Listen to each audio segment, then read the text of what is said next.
Fans are completely rejecting Obi-Wan Kenobi because it's not a good series, and no matter how much you try to blame it on bots or toxic fans, or no matter how much you try and pull people's attention away by creating false narratives about the fans, the reality of the situation is people are rejecting it because it's not good. It was not made for the right reasons, and you're trying to interject social justice politics into it, and almost every time we have seen this, it will fail over and over again, because all you need to do is tell a good story, honor the source material that came before it, and try to build upon what you have to create a better future for the lore and the franchise. That's not a complicated process, but Lucasfilm is not interested in that at all. We have seen other franchises do this, not many, but a few, namely something like Cobra Kai. Cobra Kai has everything the social justice crowd claims they want. It has diversity, it has representation, it has all of these things. But at its core, it has a good story. It has a good story that honors the source material. It gives you everything that you were looking for while also building and introducing you to new characters, building future storylines that will hopefully live on beyond the core central characters that we have come to know and love, but they have not wanted to move away from those characters up to this point. But at some point in time, reality tells us they will have to move on from those characters at some point in time. And by the time we're ready to move on from those characters, we've developed new relationships with the new cast of characters, and that will keep the story and the franchise alive. This is the number one thing that Lucasfilm and Disney failed to realize, because they were never interested in that. All they were interested in is what? Pushing identity politics. And Obi-Wan Kenobi, the series, has nothing to do with Obi-Wan Kenobi. All it means is that they're going to use him to prop up other characters and push the Force's female nonsense. And that's why so many fans are rejecting it up to this point. Now, we're only 3 episodes in.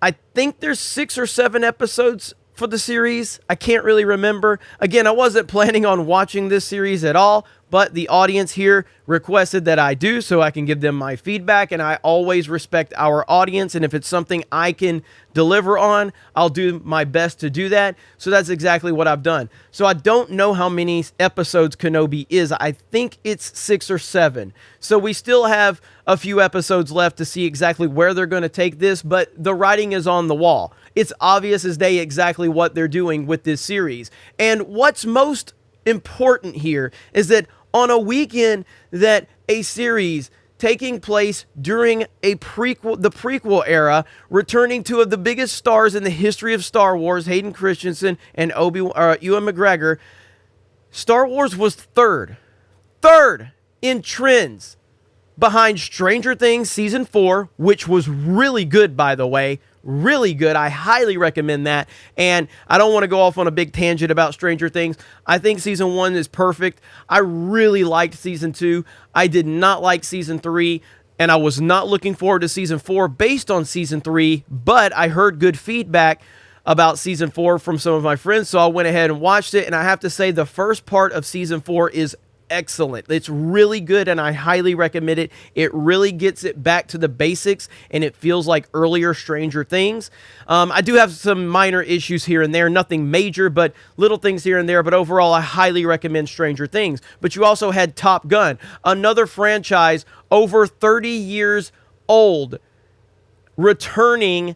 And most people were not even asking for a Top Gun sequel, just like they weren't asking for a continuation of the Cobra Kai or the Karate Kid mythology. Yet here we have it, and it was beautifully told, and it was beautifully intertwined to introduce us to new characters, to introduce us to new storylines, while also keeping us focused on the reason we were interested in the first place, which was Tom Cruise's Maverick.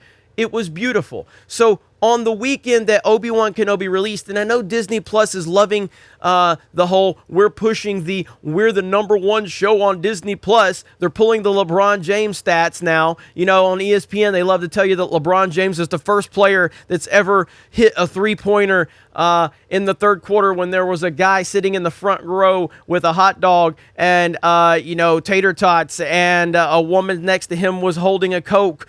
He's the first person that's ever accomplished that. That's what Disney's at this point. You were a distant third on the opening weekend of your show on the trends list. Stranger Things, by far number one.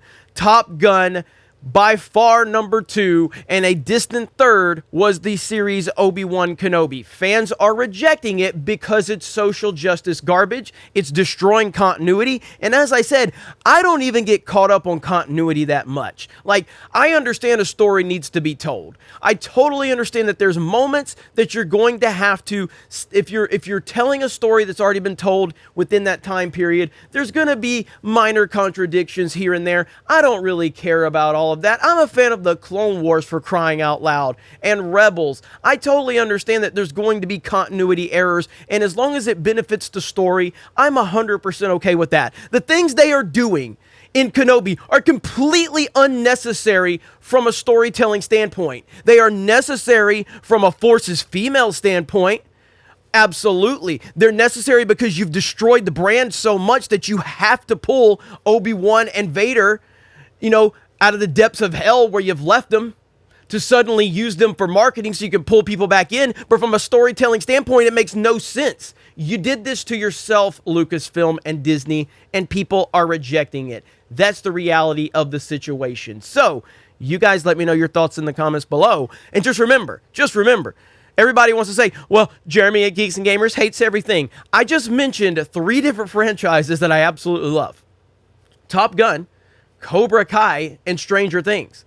Notice the people that want to sit there and say that I hate everything, they don't want to mention that. I don't hate everything. I hate everything that's dog shit. And that happens to be the majority of what Lucasfilm produces. Not my fault, not my responsibility to tell them that their dog shit is good, because it's not, and I'm never going to bend the knee to them because they're just not that important. So go ahead, distract, tell everybody that all the racists are coming from you. Tell them that it's the Russian bots, but ultimately, we know the truth. We know the reality of the situation, and people are now finally rejecting it, because I did say those first 2 episodes, I felt like people were really liking this series more than I was anticipating. I'm like, wow. I mean, I don't see it, but people are responding more positive than I thought. But after the 3rd episode, I think people are starting to see exactly what's going on here.